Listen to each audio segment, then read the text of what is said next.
BNP কি করবে অথবা জামাত কি করবে অথবা এনসিপি কি চাইবে, এটার উপর কিন্তু এর কারণে কিন্তু আইন কিন্তু এর উপর নির্ভর করে না। আইনটা কি, সংবিধান কি বলে, এটা হলো সবচেয়ে জরুরি ব্যাপার। বিএনপি যদি অসাংবিধানিক কোনো প্রস্তাব দেয়, ভুল করবে। এই প্রস্তাব যদি জামাত দেয়, এনসিপি দেয়, তারাও ভুল করবে। বিএনপি যদি জামাত এবং বিএনপির অসাংবিধানিক প্রস্তাবকে গ্রহণ করে, সেটাও ভুল হবে। কথা ভাই সিম্পল। আমরা সবাই মিলে একটা অন্যায় করলাম, তাতে অন্যায়টা ন্যায় হয়ে গেল না, অন্যায় থাকলো। আমি আপনাকে স্পষ্ট করে বলি, গণভোট একটা অবৈধ জিনিস ছিল, অবৈধ, একদম 100% অবৈধ। সংগঠিত হয়ে যায় একটা রোমান ডক্ট্রিনকে সামনে রেখে উনি বলেছেন, সেটি আসলে সেটি নিয়ে আমার সঙ্গে বসতে পারেন, আমি তারপর আলাপ করি। এটি নিয়ে বলে যেটি প্রশ্নাতীত হয়ে যায়। আসলে কে বলে প্রশ্নাতীত হয়ে যায়? আপনার সময় প্রয়োজন, জনগণকে আগে এই জিনিসটা আপনাকে বুঝতে হবে। আন্দোলনটার সময়ের প্রয়োজন ছিল, ওই জন্য আমি সংবিধান মানি নাই। অতএব আমার ইচ্ছা হইলো, আমার কাছে মনে হলো এটা মানা উচিত না, আমি মানবো না। আমি আপনাকে সিম্পল একটা কথা বলি, গণভোটটা আসছে কোথেকে? আমাদের সংবিধানে গণভোট বলতে কিছু নাই। আসলে কি হবে, রাষ্ট্রপতি একটা অধ্যাদেশ জারি করেছে, গণভোট অধ্যাদেশ 2025 করছে তো। আচ্ছা, প্রথম প্রশ্ন, রাষ্ট্রপতি কি গণভোট অধ্যাদেশ জারি করতে পারেন? স্ট্রেট পারেন না। কেন পারেন না সেটা আমি বলি। অধ্যাদেশ জিনিসটা কি? ওনারা বলতেছেন, ওখানে লেখছে, কিন্তু আদেশে লেখছে, গণভোট অধ্যাদেশ লেখা আছে সংবিধানের 93(1) অনুযায়ী ওনারা অধ্যাদেশটা জারি করছে। আচ্ছা, 93(1) কতে কি আছে জানেন? আমি ওই খেলে কটুকু পড়ে শোনাই। যখন এই অধ্যাদেশ জারি করতে পারবে, যে কোনো একটা বিষয়ে সংবিধান সংসদ নাই, একটা আইন করে দিতে পারলো, ওটা অধ্যাদেশ হলো, পরে সংসদে পাস হবে, এই তো। তবে শর্ত থাকে যে, বুঝলেন, কিন্তু এই দফার অধীন কোনো অধ্যাদেশে এমন কোনো বিধান করা হইবে না। কি বিধান করা হইবে না?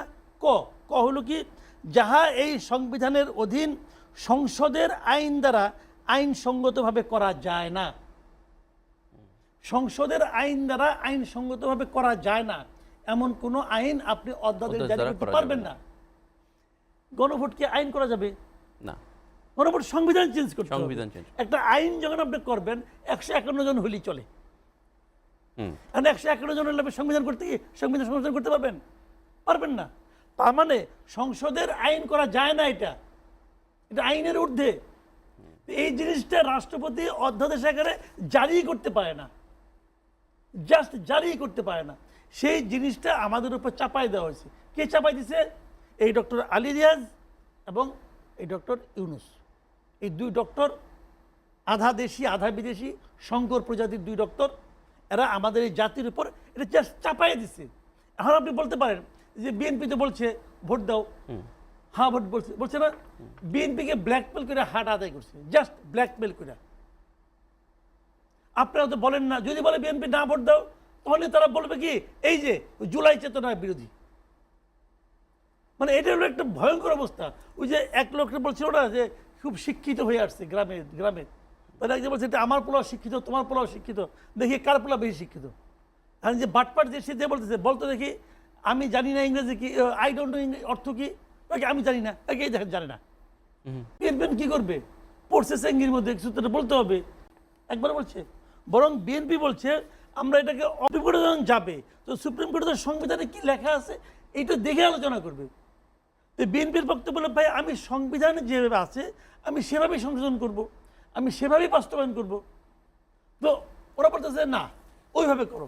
তার মানে কি হচ্ছে, যে প্রবলেমটা হচ্ছে বাস্তবায়ন। আপনি জুলাই সনদ মানবেন কি এটা নিয়ে না, পদ্ধতি নিয়ে। মানে আপনি ভাত খাবেন, এখন এই ভাতটা কি আপনি গ্যাসের চুলায় রান্না করবেন, নাকি লাকড়ির চুলায় রান্না করবেন, নাকি কেরোসিনের স্টোভে রান্না করবেন, এইটা নিয়ে আপত্তি। ভাই আপনার কি দরকার, প্রক্রিয়াটা নাকি এন্ড রেজাল্টটা? রেজাল্ট দরকার।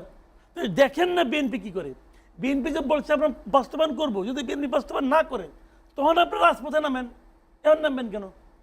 এখানে বিরোধী দল থেকে এটাও বলা হচ্ছে যে এই গণভোটকে বিএনপি বলছে যে বাস্তবায়ন করবে, কিন্তু সেটা জুলাই সনদ যেখানে তারা স্বাক্ষর করেছে, লোকে বলছে গণভোটের বাস্তবায়ন না করা আসলে 68% মানুষের সাথে বিশ্বাসঘাতকতা করা। একটা কথা বলি আমি আপনাকে, এনে দুটা কথা বলে শেষ করে দিই। এই যে 30টা দল সবাই কিন্তু বলছে যে আমরা জুলাই সনদ যেটা করলাম, সবাই বলছে জুলাই সনদে হা ভোট দাও, বলছে না? তাহলে 30% লোক না ভোট দিল কেন? এটা আমার বুঝান তো ভাই। সবগুলি দল মিলে বলতেছে হ্যাঁ ভোট দাও, সবাই। এমন কোনো পলিটিক্যাল পার্টি নাই যে বলছে না ভোট দাও, বলছে? বলে নাই। না। তাহলে না ভোট দিল কারা? এই 30% কারা? এরা কি দেশদ্রোহী? তারা কারা? হ্যাঁ, এরা কি দেশদ্রোহী নাকি? আপনার কি মনে হয় কারা তারা? ভাই এরাই সবাই ভোট দিছে। তার মধ্যে আমি যদি বলি যে 85% লোক না বুঝে দিছে। কারণ এখানে আবার এনারা বিরোধী দল এই প্রশ্নও করে যে জেলে ধানের শীষে যারা ভোট দিছে তারা কি সবাই আসলে বুঝে দিছে 31 দফা বা বিএনপির ইশতেহার? ধানের রাষ্ট্র ক্ষমতা থাকতো। সুতরাং 69% এটার মধ্যে তারেক রহমানের আহ্বান ছিল। সুতরাং ওইটার দাবি করে, ওইটার উপর আপনি পুঁজি করে আপনি অন্য কিছু আশা করবেন কিন্তু সংবিধানের বাইরে গিয়ে। আহ্বান- এটা কামাল ভাই বলতেছিলেন, স্পষ্টই বলতেছেন, এবং ওনার মতো লোক উনি তো আমাদের দল কানা না বা কোনো বিএনপির উপর বায়াসনেস হয়ে তো উনি আজকে কথাটা বলতেছে না। যে তালগোলটা পাকাচ্ছে এর মধ্যে অনেকে ছিদ্র অন্বেষণ করে অনেক কিছু করতে চেয়েছে। একটা ইলেকশন হোক, ইলেকশনের মাধ্যমে মানে অনেক কিছু কিন্তু হয় নাই, কিন্তু আজ আজ না হোক কাল এগুলো বেরিয়ে আসবে। এটা তো- সুতরাং এখন যা হয়েছে মানুষের এই রায়কে, যে রায়টা হায়নার পক্ষে গেছে ওইটার দেখেন বিএনপি কতটুকু মানে। আমার মনে হয় এখনই যদি আপনার রাজপথের বা এই ধরনের দাবি নিয়ে যদি ওখানে করেন, আমরা এনসিপি ভাইদের উপর আমরা শ্রদ্ধা রাখিয়ে বলতে চাই, আজকে যদি এনসিপি যদি নিজের স্বাতন্ত্র্য বোধ নিয়ে পার্লামেন্টে যদি 10টাও যেত